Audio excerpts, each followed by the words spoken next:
Chandu RK news. ముందుగా headlines చూద్దాం. ముఖ్యమంత్రి హోదాలో ఏపీకి రేవంత్ రెడ్డి టార్గెట్ వాళ్ళేనా? నారా భువనేశ్వర్ని కలిసిన కానిస్టేబుల్ పై ఎస్పీ వేటు. ప్రభాస్ కి తన లెవెల్ ఏంటో తెలియట్లేదు పృథ్వీరాజ్ సుకుమారన్.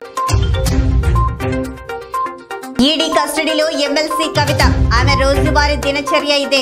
ఏపీలో రాజకీయాలు ఆసక్తికరంగా మారుతున్నాయి. ఎన్నికల సమయం దగ్గర పడుతున్న కొద్దీ పరిణామాలు చాలా వేగంగా మారిపోతున్నాయి. ఈ నేపథ్యంలోనే తెలంగాణ సీఎం రేవంత్ రెడ్డి ఆంధ్రప్రదేశ్లో పర్యటించనున్నారు. ముఖ్యమంత్రిగా బాధ్యతలు చేపట్టిన తర్వాత రేవంత్ తొలిసారిగా ఏపీకి వెళ్తున్నారు. మార్చి 11న విశాఖపట్నం స్టీల్ ప్లాంట్ ప్రైవేటీకరణను నిరసిస్తూ ఏపీ కాంగ్రెస్ ఆందోళన కార్యక్రమాలు చేపట్టనుంది. అందులో భాగంగా విశాఖలో సభ ఏర్పాటు చేసింది. ఈ సభకు ముఖ్య అతిథిగా తెలంగాణ సీఎం రేవంత్ రెడ్డి హాజరు కానున్నారు. టీడీపీ అధినేత చంద్రబాబు సతీమణి నారా భువనేశ్వర్ని కలిసిన కానిస్టేబుల్ సాకిరి రాజశేఖర్ ను సస్పెండ్ చేస్తూ తిరుపతి ఎస్పీ కృష్ణకాంత్ పటేల్ ఉత్తర్వులు జారీ చేశారు. తిరుపతి దిశ పోలీస్ స్టేషన్ లో పనిచేస్తున్న కానిస్టేబుల్ రాజశేఖర్ అన్నమయ్య జిల్లాలో నిజం గెలవాలి కార్యక్రమంలో పాల్గొనేందుకు భువనేశ్వరి తిరుపతి జిల్లా బకారపేట మీదుగా వెళ్తుండగా కలిశారు. కానిస్టేబుల్ పై ఫిర్యాదులు రావడంతో విచారణ అనంతరం ఆయన్ను సస్పెండ్ చేసినట్లు ఎస్పీ తెలిపారు. జిల్లా పోలీసులు అధికారులు సిబ్బంది తమ వ్యక్తిగత అభిప్రాయాలను బహిర్గతం చేయడం, రాజకీయ పార్టీ కార్యక్రమాల్లో పాల్గొనడం వంటి వాటిని ఎన్నికల ప్రవర్తన నియమావళి ఉల్లంఘనగా పరిగణించి చట్ట ప్రకారం చర్యలు తీసుకుంటామని హెచ్చరించారు. Pan India star Prabhas recent గా సలార్ పార్ట్ 1 సినిమాలో బ్లాక్ బస్టర్ అందుకున్నాడు. ఈ చిత్రంలో ప్రభాస్ తర్వాత ఫ్యాన్స్ కి ఎక్కువగా నచ్చిన క్యారెక్టర్ వరదరాజ మన్నార్తి. ఎందుకంటే ఈ పాత్రను అంత అద్భుతంగా చేశారు. మలయాళ hero Prithviraj Sukumaran, Prabhas Prithviraj on screen friendship కి అయితే ఆడియన్స్ ఫిదా అయిపోయారు. అయితే ఈ సినిమా తర్వాత ఆన్ స్క్రీన్ లో కూడా వీళ్ళిద్దరూ అంతే గొప్ప స్నేహితులైపోయారు. ఈ విషయాన్ని చాలా సార్లు పృథ్వీరాజ్ కూడా చెప్పారు. అయితే తాజాగా తన కొత్త సినిమా ఆడు జీవితం ప్రమోషన్స్ లో భాగంగా ఇచ్చిన ఓ ఇంటర్వ్యూలో ప్రభాస్ తో తన స్నేహం గురించి ఇంట్రెస్టింగ్ కామెంట్ చేశారు పృథ్వీరాజ్. ఢిల్లీ లిక్కర్ స్కామ్ కేసులో BRS MLC Kalvakuntla Kavitha arrest అయిన విషయమూ తెలిసిందే. ఆమెకు ఢిల్లీ రౌస్ అవెన్యూ కోర్టు 7 రోజుల కస్టడీ విధించగా ప్రస్తుతం ఆమె ఈడీ కస్టడీలో ఉన్నారు. భగవద్గీత పుస్తక పఠనం, భగవన్నామ స్మరణతో కవిత దినచర్యను కొనసాగిస్తున్నారు. బుధవారం ఏకాదశి సందర్భంగా ధ్యానం చేస్తూ ఉపవాస దీక్షలో ఉన్నారు. ఆమె కోరిక మేరకు ఈడీ అధికారులు పలు రకాల పనులను కవితకు అందించారు. జనసేన అభ్యర్థి కొణతాల రామకృష్ణ ఎన్నికల నియమావళికి విరుద్ధంగా సచివాలయ ఉద్యోగులు ప్రవర్తించవద్దని కొణతాల రామకృష్ణ హితవు పలికారు. కొందరు సచివాలయ ఉద్యోగులు అత్యుత్సాహం చూపిస్తూ అధికార పార్టీకి ప్రచారం చేస్తున్నారని, వీటికి సంబంధించి ఈసీకి ఫిర్యాదు చేస్తామని హెచ్చరించారు. భవిష్యత్తులో జరగబోయే పరిణామాలకు తమకు బాధ్యత ఉండబోదని శృతి మెత్తగా చెప్పారు. మేమందరూ కూడా చెప్పడం జరిగింది.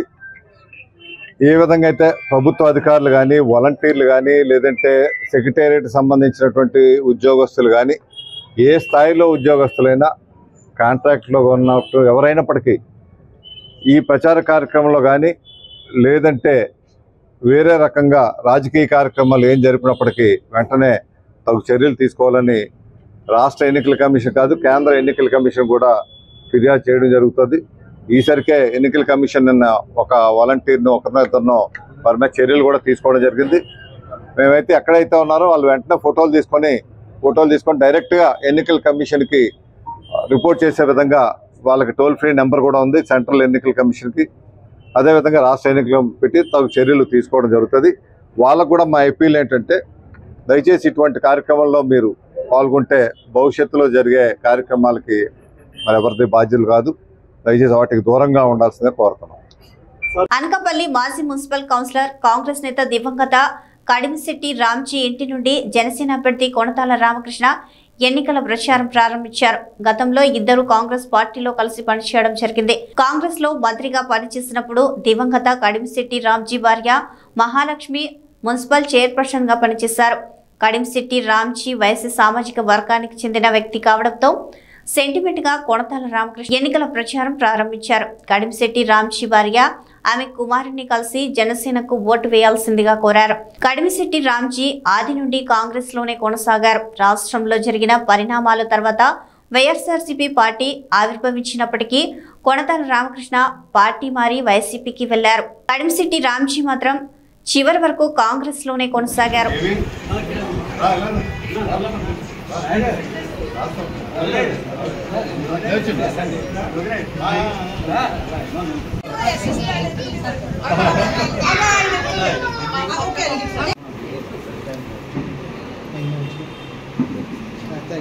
నంద్యాల వరదరాజరెడ్డిని ప్రశ్నించిన ఎన్నికల ఫ్లయింగ్ స్క్వాడ్ అధికారి హైమావతి. ప్రొద్దుటూరు మున్సిపాలిటీ పరిధిలోని 22వ ward councillor YS Mohammad Ghouse స్వగృహంలో జరుగుతున్న సమావేశానికి అనుమతి ఉందా అని ప్రొద్దుటూరు టీడీపీ ఎమ్మెల్యే అభ్యర్థి నంద్యాల వరదరాజరెడ్డిని ప్రశ్నించిన ఎన్నికల ఫ్లయింగ్ స్క్వాడ్ అధికారి హైమావతి తాము పబ్లిక్ ప్లేస్ లో సమావేశం ఏర్పాటు చేయలేదని, మా స్వగృహంలో ఏర్పాటు చేసుకున్న సమావేశానికి పర్మిషన్ ఎందుకు తీసుకోవాలని ప్రశ్నించిన టీడీపీ ఎమ్మెల్యే అభ్యర్థి నంద్యాల వరదరాజరెడ్డి.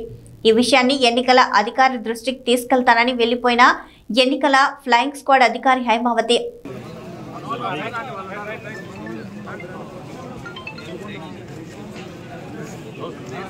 నమస్కారం మీడియా మిత్రులకి అందరికీ నమస్కారం. గతంలో నాన్న ఉన్నప్పుడు కూడా పెద్దాయన అంటే చాలా అభిమానంగా ఆప్యాయతగా ఉండేవాడు. నాన్న పెద్దాయన కోసము అప్పుడు పార్టీలో కూడా పెద్దాయనతో పాటు చాలా నడిచి పెద్దాయనతోనే అప్పుడు కౌన్సిలర్ ఈయన హయాంలోనే కౌన్సిలర్గా కూడా నాన్న ఉన్నాడు. ఆయనతోనే నడుస్తున్నాడు. తర్వాత మనం 2019లో ఎలక్షన్ తర్వాత 2019 వరకు ఆయనతో పాటే ఉన్నాం మేమంతా, మా ఫ్యామిలీ, మా కుటుంబం అంతా.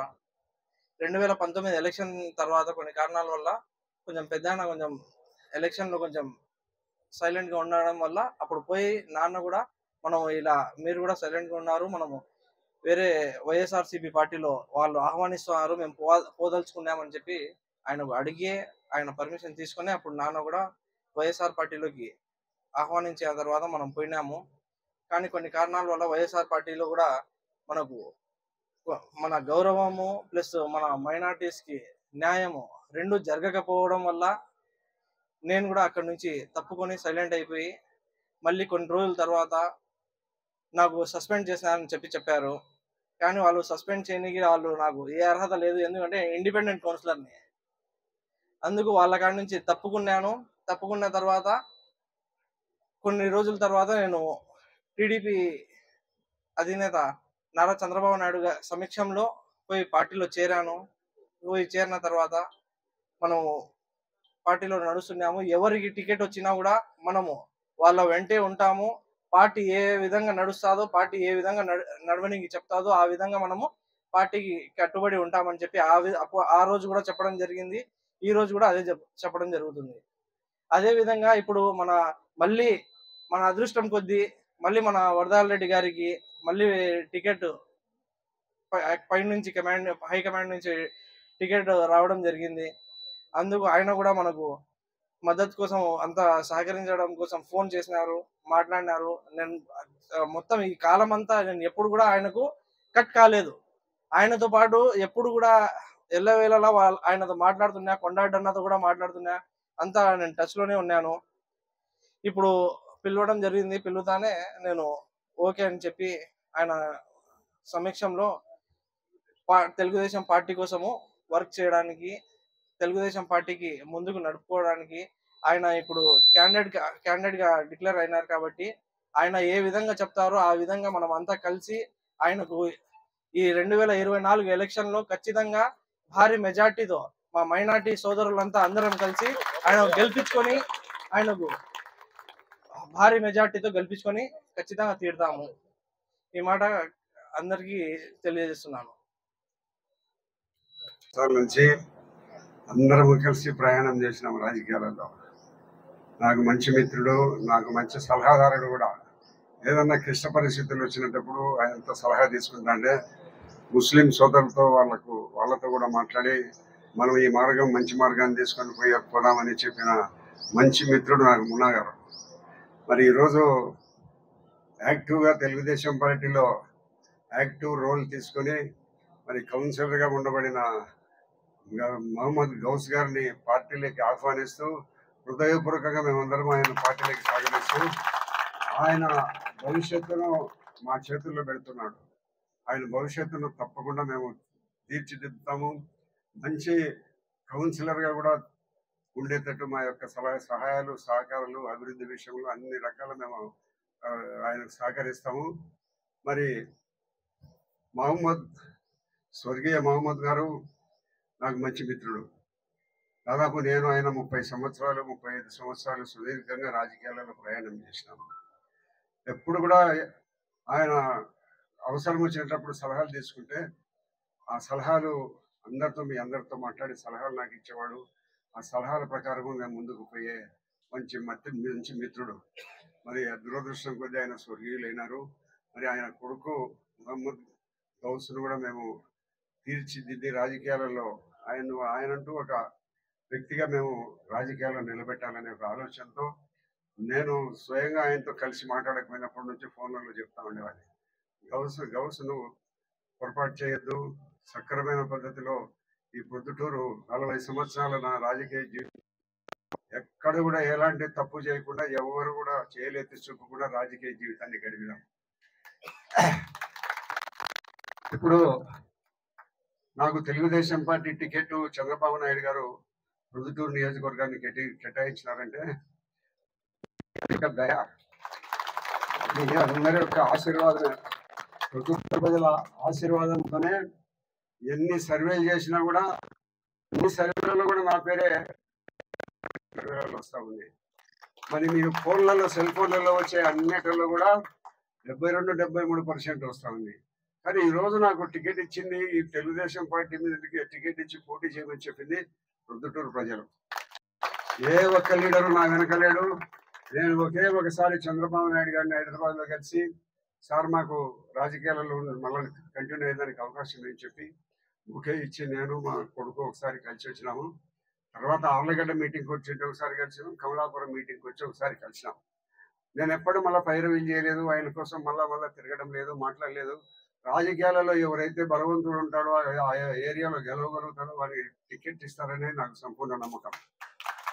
ఆ నమ్మకమే ఈరోజు ప్రజలందరూ కలిసి వరదరాజు రెడ్డి గారు అయితేనే మాకు ప్రొద్దుటూరులో బాగుంటుందని అన్ని సర్వేలలో కూడా 72% సర్వే వచ్చిన కారణంగా నాకు కేటాయించడం జరిగింది. ఈ టికెట్ ప్రొద్దుటూరు టికెట్ నాకు ఇచ్చేదానికి అంత ప్రొద్దుటూరు ప్రజలు తప్పక ఏ సిఫారసు ఎవరిదేం లేదు. కాబట్టి మేము గతంలో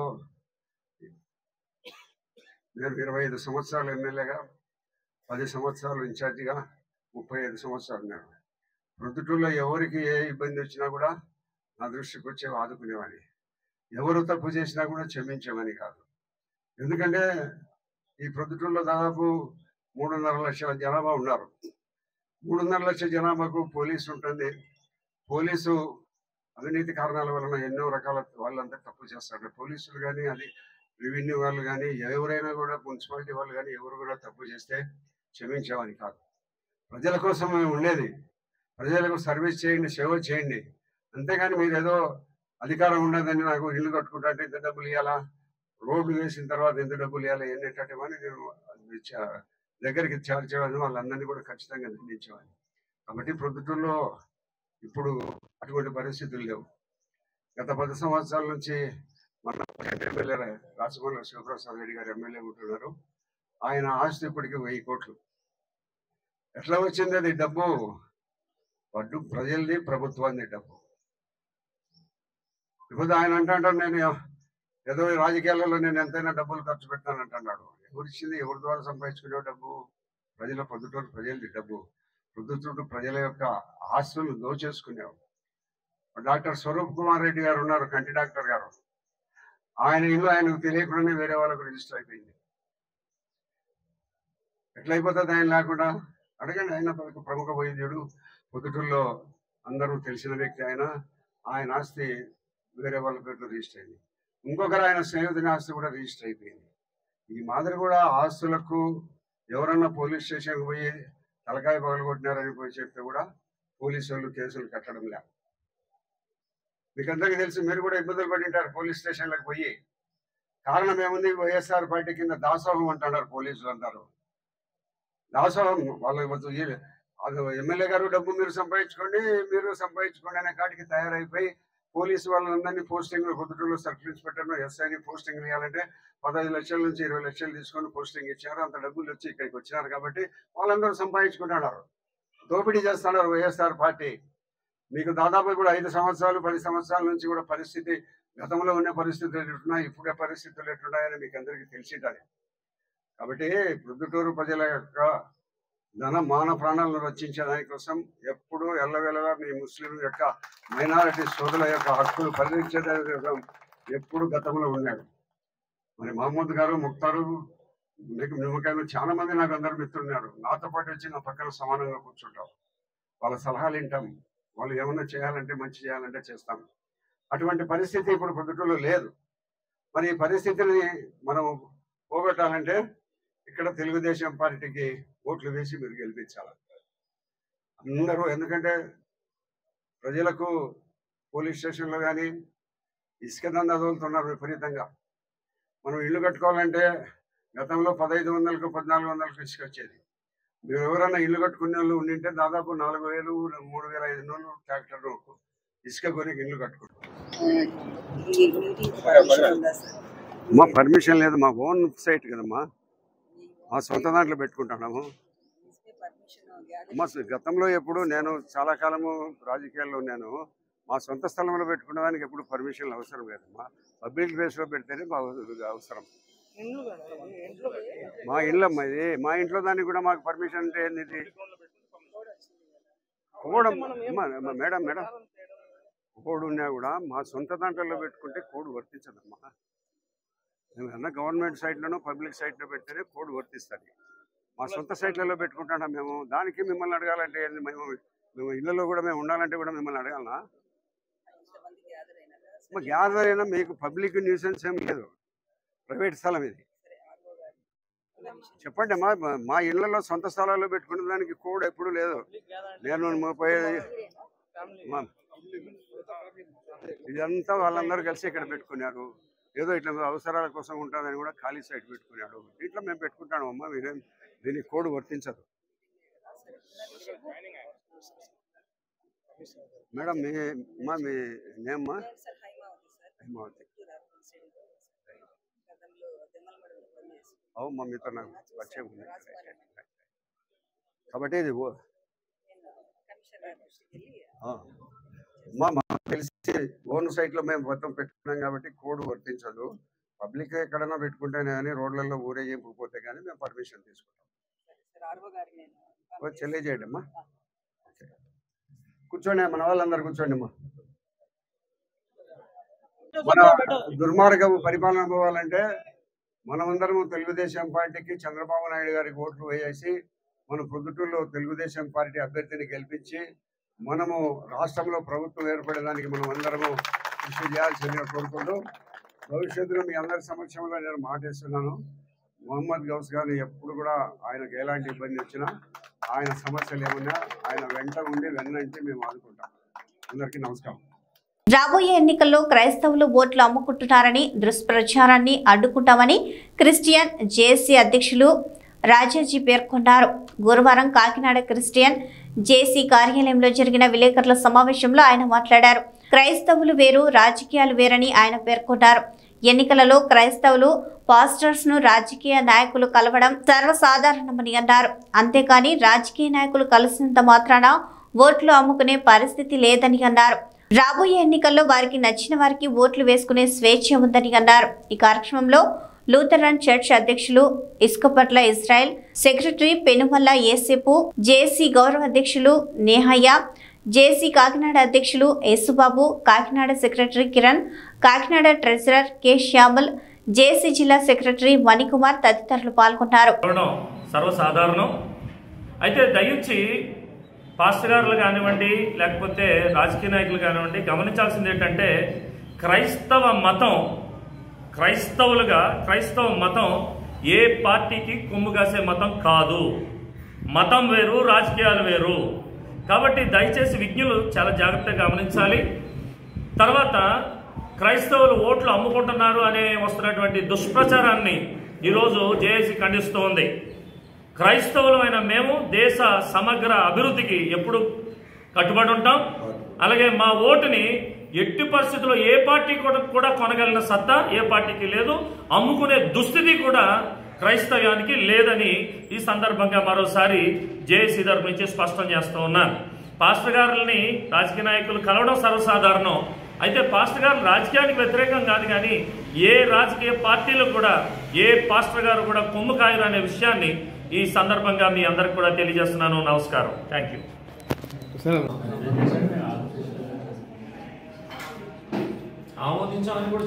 కాకినాడ రూరల్ మండలం బొడ్డుచెరు వద్ద అల్లూరి సీతారామరాజు విగ్రహానికి ముసుగు వేయడం పట్ల సబతి ఫణేశ్వరరావు, రామలక్ష్మి ఆందోళన చేశారు.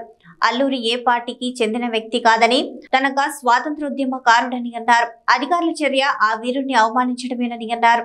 ఎన్నికల కోడ్ నిమిత్తం స్వతంత్ర సమరయోధుడు అల్లూరి సీతారామరాజు విగ్రహానికి అధికారులు ముసుగు వేయడం జరిగిందని సబతి ఫణేశ్వరరావు, రామలక్ష్మి పేర్కొన్నారు. అల్లూరి సీతారామరాజు విగ్రహానికి ఎన్నికల కోడ్ అమలులో ఉందని, విగ్రహానికి ముసుగు వేయడం జరిగింది అని అన్నారు. తక్షణమే ముసుగును తొలగించాలని డిమాండ్ చేశారు. ఈ కార్యక్రమంలో నూకరాజు తదితరులు పాల్గొన్నారు.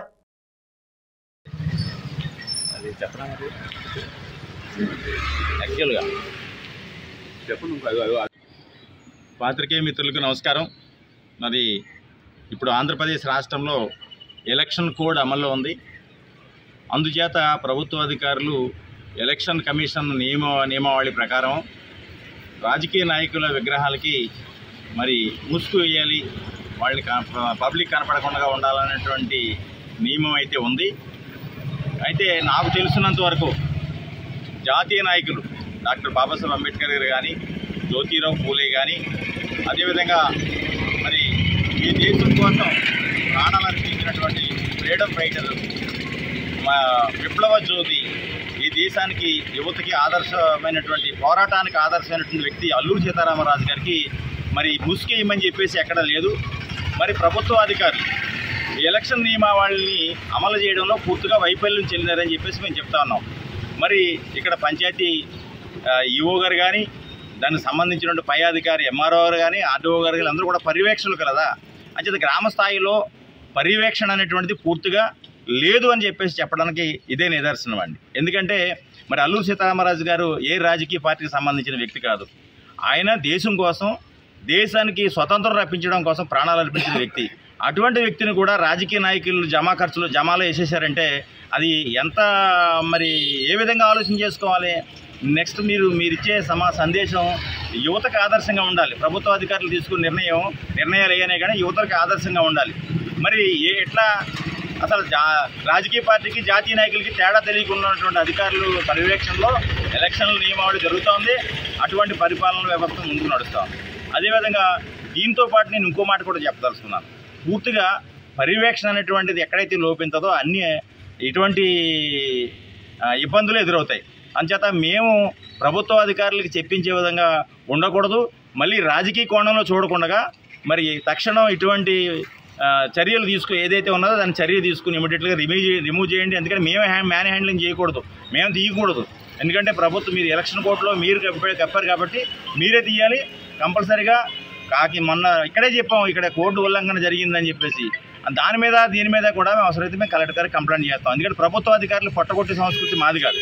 అంచేత అందుకోసం ఆలోచించాం తప్ప మీరు ఇలాగే చేసుకుంటా పోతానంటే మేము కలెక్టర్ గారికి కంప్లైంట్ చేస్తాం.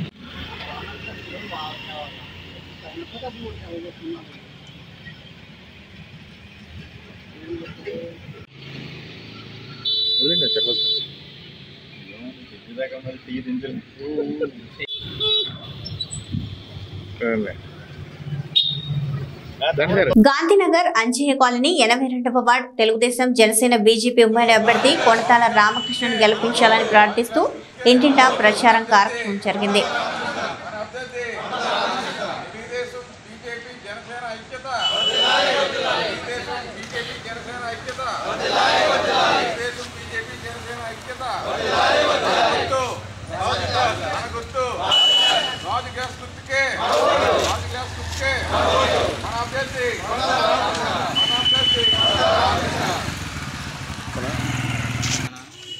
ఈరోజు 82వ వార్డు అంజయ్య కాలనీ 1వ వార్డులో కొణతాల రామకృష్ణ గారికి మద్దతుగా టీడీపీ, జనసేన, బీజేపీ ఉమ్మడి అభ్యర్థి అయిన కొణతాల రామకృష్ణ గారికి మద్దతుగా ప్రచారం స్టార్ట్ చేశాం. దీనికి ప్రజల నుండి మంచి స్పందన వస్తుంది. రాబోయే కాలంలో కాబోయే ఎమ్మెల్యేగా ఆల్రెడీ కొణతాల రామకృష్ణ గారిని అందరూ యాక్సెప్ట్ చేశారు. ప్రతి ఒక్కరూ గాజు గ్లాస్ గుర్తుపై ఓటు వేసి కొణతాల రామకృష్ణ గారిని అత్యధిక మెజార్టీతో గెలిపించాలని ప్రార్థించడానికి ప్రతి ఒక్క ఇంటింటికి వెళ్తున్నాం. ఇంటింటి ప్రచారంలో భాగంగా మా నాయకులు కార్యకర్తలు అందరూ ఇక్కడ పాల్గొన్నారు. అందరికీ ధన్యవాదాలు. మన గుర్తు మన అభ్యర్థి టీడీపీ జనసేన బీజేపీ ఐక్యత.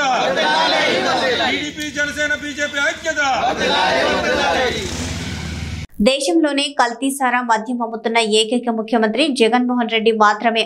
మాజీ శాసనసభ్యులు నియోజకవర్గ టీడీపీ ఇన్ఛార్జ్ పీలా గోవింద సత్యనారాయణ కసింకోట మండలం Tallapalem TDP Janasena BJP party శ్రేణుల ఆత్మీయ సమావేశం. రాష్ట్రంలోని జగన్ రెడ్డి చేస్తున్న అరాచక పాలన అంతం చేయడానికి యువత నడుం బిగించాలి. 30 రోజులలో రాష్ట్రానికి పట్టిన రావణాసుర పాలన అంతం ఖాయం. రాష్ట్రం తగలపడుతుంటే సైకో జగన్ రెడ్డి ప్యాలెస్ లో కూర్చొని ఫీడేలు వాయిస్తున్నాడు. రాష్ట్రంలో తాకట్టు పెట్టడానికి మిగిలింది ప్రజలు తాడేపల్లి ప్యాలెస్ మాత్రమే. ఓటు అడిగే నైతిక హక్కు జగన్మోహన్ రెడ్డికి లేదు. దేశంలోనే కల్తీసారా మద్యం అమ్ముతున్న ఏకైక ముఖ్యమంత్రి జగన్మోహన్ రెడ్డి మాత్రమే. మాజీ శాసనసభ్యులు నియోజకవర్గ టీడీపీ ఇన్ఛార్జ్ పీలా గోవింద సత్యనారాయణ, మాజీ మంత్రి వర్యులు ఉమ్మడి అభ్యర్థి కొనతల రామకృష్ణ, జిల్లా టీడీపీ అధ్యక్షుడు ద్వారపురెడ్డి పరమేశ్వర్ రెడ్డిరావు.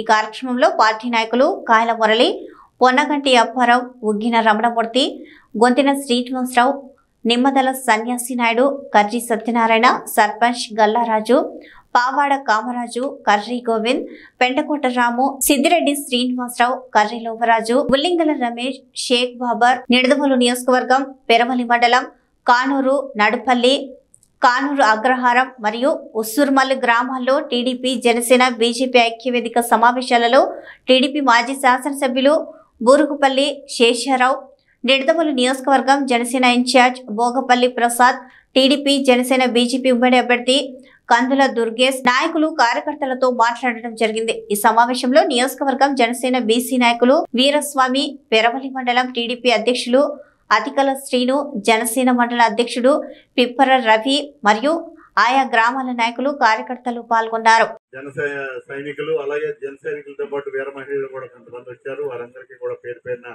నా యొక్క నమస్కారాలు తెలియజేస్తూ, డెఫినెట్ గా రాబోయే రోజుల్లో మీరందరూ మొన్నటిదాకా ఒక రకం సీటు ప్రకటించే వరకు ఎవరి ప్రయత్నాలు వాళ్ళవి, ఎవరి పోరాటాలు వాళ్ళవి, ఏదో అన్ని ప్రయత్నాలు జరిగినాయి, చేశారు. మీరు కూడా కష్టపడ్డారు.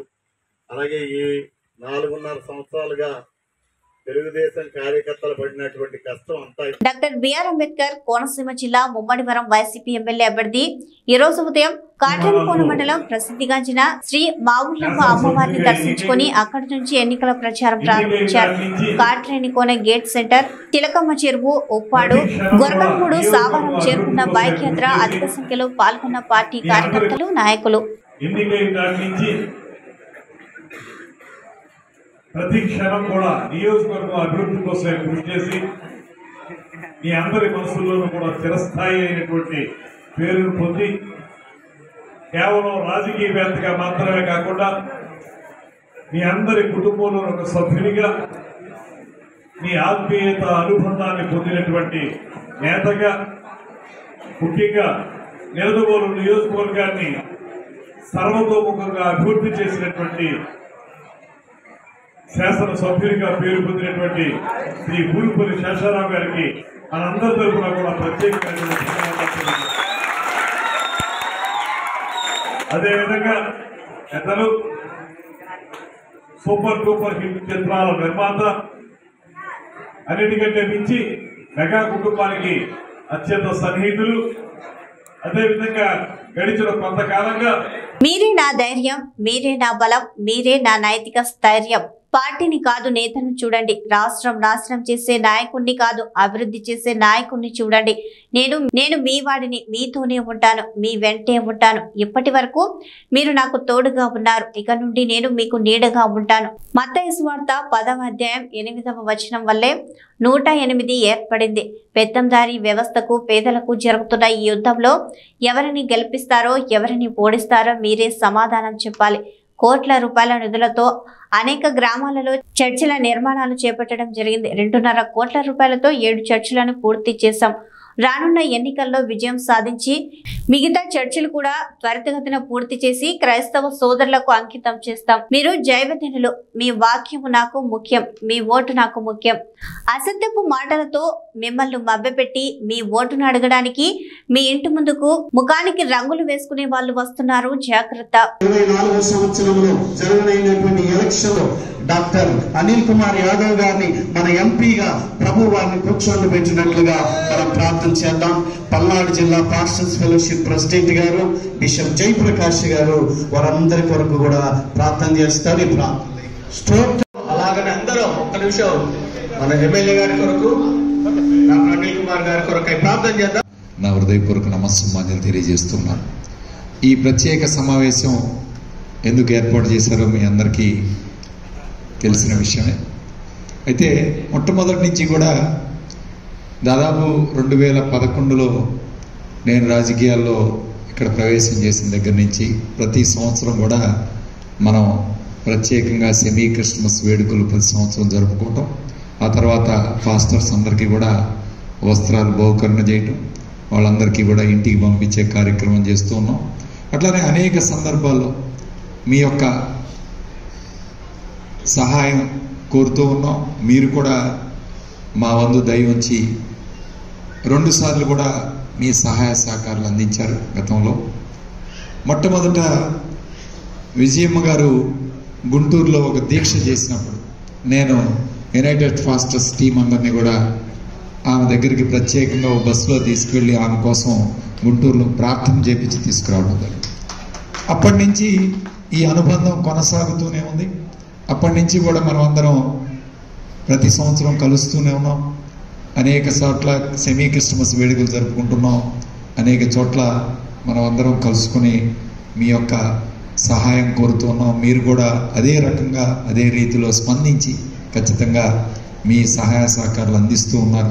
ఒకటే చెప్పదలుచుకున్నాను, భగవంతుడు అయిన యేసుక్రీస్తు నేర్పిన ప్రేమ, దయ, కరుణ అనేది ప్రతి ఒక్కరికి అవసరం. ప్రస్తుత సమాజంలో ప్రతి ఒక్కరికి అత్యంత అవసరం. అట్లానే నేను ఎప్పుడు చెప్తూ ఉంటాను, యేసు ప్రభు నేర్పించిన ప్రేమ ఉండటం వల్లనే వైఎస్ రాజశేఖర రెడ్డి గారు ఎంతోమందికి సహాయం చేశాడు ఆయన రూపంలో అని చెప్పి నిజంగా ఆయన తీసుకొచ్చిన 108 కానీ ఆరోగ్యశ్రీ కానీ ఇప్పుడే చెప్తా ఉన్నాడు.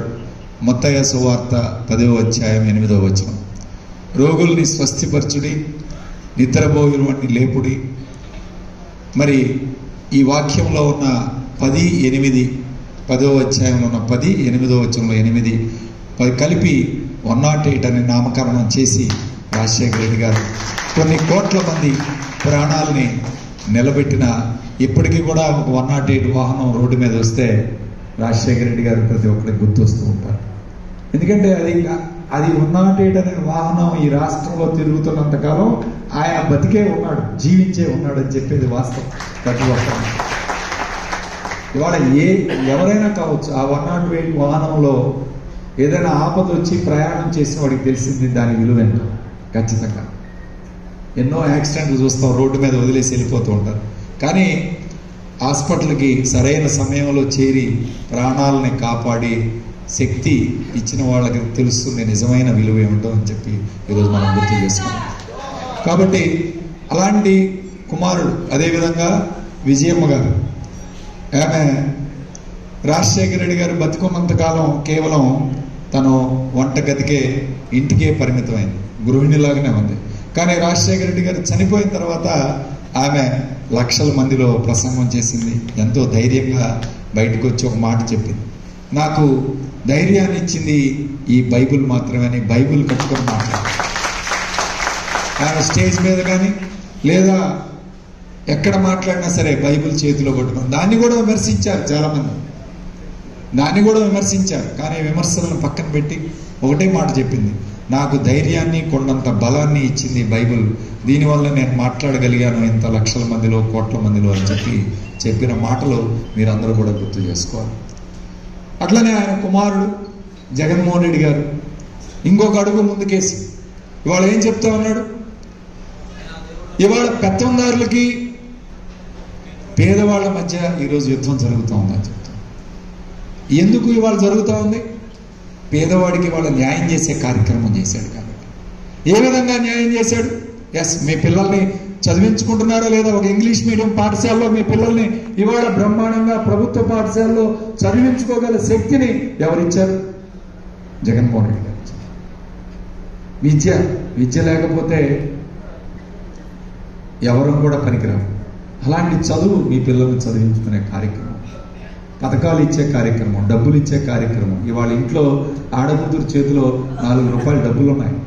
ఇవాళ బ్రహ్మాండంగా తన కుటుంబాన్ని మరి మంచిగా ఇవాళ చదివించుకోవడం కానీ, వైద్యం చేయించుకోవడం కానీ, ఇవాళ అన్ని అవసరాలు తీర్చే కార్యక్రమం. చేయూత అనే పథకం 45 సంవత్సరాలు దాటిన ఎస్సీ, ఎస్టీ, బీసీ, మైనార్టీలకి ఈ పథకం ఎక్కడైనా ఉందా దేశంలో? ఎక్కడా లేదు. ఇవాళ ఇన్ని పథకాలు ఇస్తుండే వాళ్ళు చెప్తూ ఉన్నారు, ఉచితంగా డబ్బులు పంచుతున్నాడు జగన్మోహన్ రెడ్డి గారు. ఎస్, ఎవరి కోసం పంచుతున్నాడు? పేదవాళ్ళ కోసం. వైట్ రేషన్ కార్డు పేదవాళ్ళ కోసం ఈరోజు పంచుతున్నాడు. ఎందుకు పంచుతున్నాడు? మీ కాళ్ళ మీద మీరు నిలబడాలి. ఆర్థికంగా ఆ కుటుంబం వాళ్ళ కాళ్ళ మీద నిలబడి వాళ్ళ కుటుంబాన్ని వాళ్ళు పోషించుకోవాలి. మానవ వనరుల అభివృద్ధి కూడా అభివృద్ధి ఈ రాష్ట్రంలో, అది మనం గుర్తుపెట్టుకోవాలి. అన్నిటికన్నా గొప్పది మానవ వనరుల అభివృద్ధి. నేను కాదు చెప్పింది, అమర్త్య సేన్ నోబెల్ బహుమతి గ్రహీత ఆర్థిక రంగంలో ఆయన చెప్పాడు, అన్నిటికన్నా ఇవాళ మనం రోడ్డు వేస్తాం లేదా ఒక ఫ్యాక్టరీ కడతాం, కానీ ఒక ఇంట్లో పేదవాడు ఆకలితో చచ్చిపోతే అది అభివృద్ధి కాదు. కాబట్టి ఆ అభివృద్ధి ఏమిటి, ఎందు రూపంలో చూపించాడు ఈరోజు జగన్మోహన్ రెడ్డి గారు ఒక్కసారి గుర్తు చేసుకోవాలి. శాసనసభ్యులు చెప్తున్నారు, దాదాపు 14 సంవత్సరాల నుంచి ఏ విధంగా అండగా ఉన్నారు, దాదాపు ఇళ్ళ పట్టాలు ఇచ్చారు. ఇంకా ఒక పెద్దలు చెప్పారు రూరల్ నియోజకవర్గంలో కొన్ని ఇవ్వాలని, తప్పకుండా అవి కూడా తప్పకుండా మీ శాసనసభ్యులు ఇస్తారు. అలాగే దానికి సంబంధించి కమ్యూనిటీ హాల్ కానీ అన్ని కూడా నా వంతు తప్పకుండా మీ అందరి ఆశీస్సులతో నేను తప్పకుండా ఎంపీ అయితే నా వంతు తప్పకుండా కమ్యూనిటీ హాల్స్ కూడా కృషి చేస్తాను, మీకు అండగా ఉంటాను. మీ శాసనసభ్యుడు ఏ విధంగా మీతో కలిసి ప్రయాణం చేశాడో అదే విధంగా మీ శాసనసభ్యుడితో కలిసి మంచి ముందుకు చేసుకుంటూ ముందుకు వెళ్తానని చెప్పి ఈరోజు తెలియజేస్తున్నాను. కాబట్టి అందరూ కూడా ఆలోచన చేసి మీరందరూ కూడా 10 మందికి చెప్పగలిగిన వాళ్ళు, 10 మందిని మార్చగలిగిన వాళ్ళు, 10 మందికి ఇది చేయగలిగిన వాళ్ళు ఇక్కడ ఉన్న వాళ్ళందరూ కూడా, మీరందరూ కూడా సామాన్యులు కాదు, శక్తివంతులు. మీరు కనీసం ఒక 100 ఓట్లు మీరు ఇట్లా చెప్పి అట్లా ఏమంటే వేసేవాళ్ళు ఇక్కడ ఉన్న వాళ్ళు. ఇక్కడే దాదాపు 30-40 వేల ఓట్లని ప్రభావితం చేయగలిగిన వాళ్ళు, అంటే ఎవరైనా గెలవాలని తెచ్చారన్న ప్రభావితం చేయగల శక్తి సామర్థ్యాలు ఈ రూమ్లోనే ఉంది. కాబట్టి అందరినీ కూడా నేను ఒకటే చెప్తాను, మీరందరూ కూడా సాయం చేయండి తప్పకుండా. మీరు చేసే సాయం ఈరోజు నేనైనా సీనన్నాను, కానీ మీరు చేసేది మాకు కాదు, మా సాయం కన్నా మంచి చేస్తూ ఈ రాష్ట్రానికి పేదవాడికి అండగా ఉన్న జగన్మోహన్ రెడ్డి గారికి చెందుతుంది సాయం అని చెప్పి అందరికీ కూడా తెలియజేసుకుంటా ఉన్నాను. కాబట్టి ప్రతి ఒక్కరికి కూడా ఇక్కడ నుంచి కార్యక్రమానికి వచ్చి మమ్మల్ని పిలిచినందుకు, ఈ కార్యక్రమం ఆర్గనైజ్ చేసిన సుధీర్ గారికి ఇంకా పెద్దలందరికీ కూడా పేరు పేరున కూడా ధన్యవాదాలు తెలియజేసుకుంటూ మీ అందరి బ్లెస్సింగ్స్ ఉండాలా, మీ అందరి ఇది ఉండాలని చెప్పి మనస్ఫూర్తి. ఇవే ఈ బులెటిన్ విశేషాలు. మరో బులెటిన్ లో మళ్ళీ కలుసుకుందాం. నమస్కారం.